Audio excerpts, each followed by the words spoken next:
ये मैंने बनाया है मटन कोरमा। मेरे एक शेफ फ्रेंड से मैंने पूछ के सारी डिटेल्स निकाल के दोस्तों ये रेसिपी बनाई है। आप सोच भी नहीं सकते कि ये कितनी उल्टी रेसिपी है।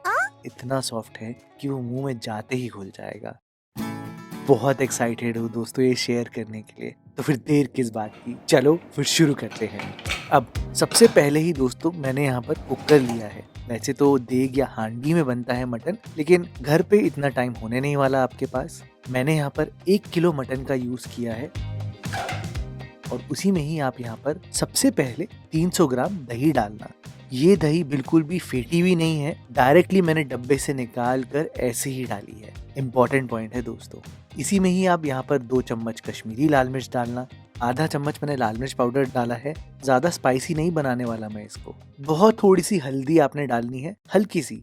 1 चम्मच जीरा पाउडर, 3 टेबल स्पून धनिया पाउडर। अगर ये फ्रेश पिसा हुआ हो तो एकदम बेस्ट रिजल्ट आता है। 2 टीस्पून मैंने नमक डाला है, तो 2 टेबल स्पून अदरक लहसुन का पेस्ट। 3-4 हरी मिर्चों को एकदम कूट के मैंने डाला है पेस्ट बनाकर। आप चाहो तो डायरेक्टली भी डाल सकते हो। और खड़े मसालों में आपको चाहिए होगा 9 से 10 काली मिर्चें, 6 छोटी इलायची, 6 लौंग, 1 तेज पत्ता, 1 दालचीनी छोटी सी, 2 बड़ी इलायची। ये सारा कॉम्बिनेशन है दोस्तों। देग में जब 10-12 किलो मटन एक साथ बनता है तो मटन का ही अपना पानी बहुत निकलता है, पर हम यहाँ पर 1 किलो मटन ही बना रहे हैं ताकि ये मटन जले ना और इसको कुकिंग टाइम भी मिले। मैंने यहाँ पर आधा कप पानी भी डाला है। बस अब आप गैस को ऑन करना, हाई फ्लेम पर रखना। आप सोच रहे होगे कि भरत भाई इसमें तेल तो आया ही नहीं, घी तेल कहाँ पर है। कमर्शियली दोस्तों मटन कोरमा बनाने का थोड़ा डिफरेंट तरीका होता है। आप डायरेक्टली पानी में यहाँ पर भुनना मटन को।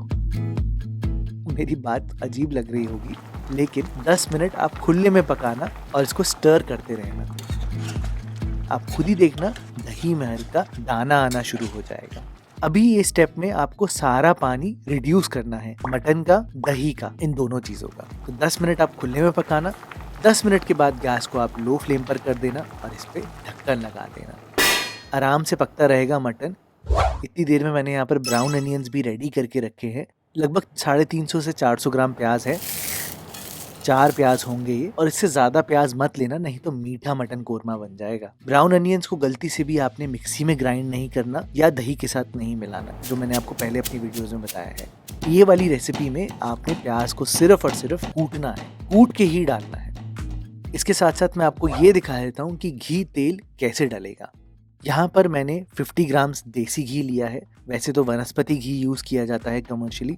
इसके साथ साथ 100 ml या आधा कप ब्राउन अनियन वाला तेल, जिसमें प्याज को मैंने तला था। कमर्शियली अगर आप बनाते हो तो यही जो घी और तेल का कॉम्बिनेशन है लगभग डबल हो जाता है। याद रखना, मैं घर पर कम डाल रहा हूँ और ये भी आपको ज्यादा लगने वाला है। खैर, इतनी देर में मैंने बीच में मटन को 1-2 बार स्टर जरूर किया था। बीच में जैसे 2 मिनट बाद कर दिया, फिर ढक्कन लगा के फिर स्टर कर दिया, और फिर 10 मिनट के आसपास ही ये सिचुएशन आई कि यहाँ से सारा पानी गायब होने लग गया। और बिल्कुल इसी स्टेज तक दोस्तों आपने पकाना है मटन को।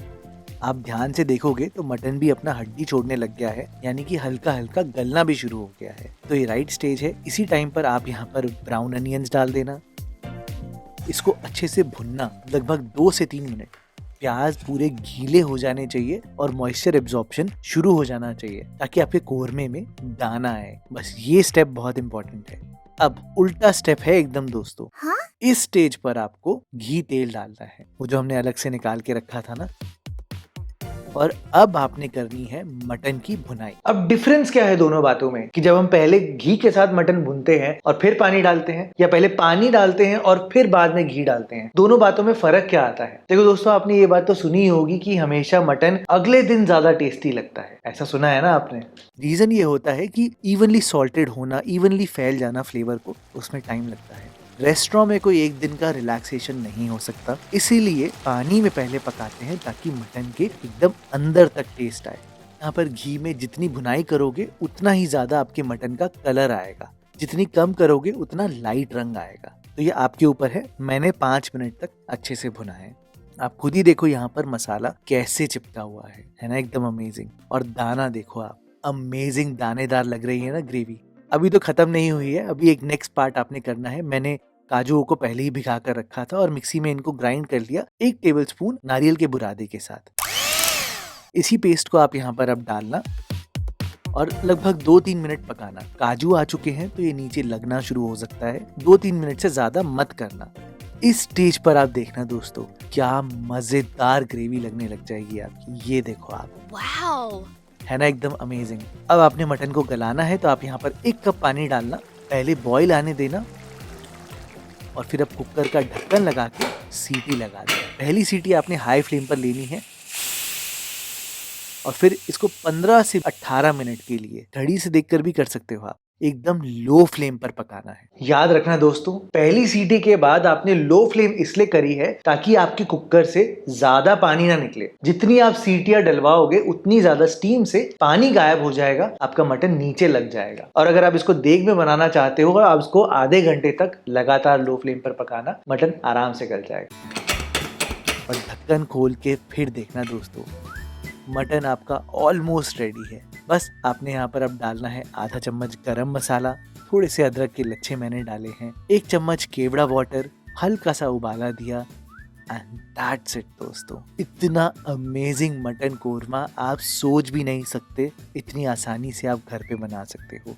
और अगर आपने सारी बातों का ध्यान दिया, इस रेसिपी में मिस्टेक होने की कोई गुंजाइश ही नहीं है। इतनी अमेजिंग रेसिपी है, आप ये बना कर देखना अपने परिवार के लिए, आपको हमेशा याद रहेगी।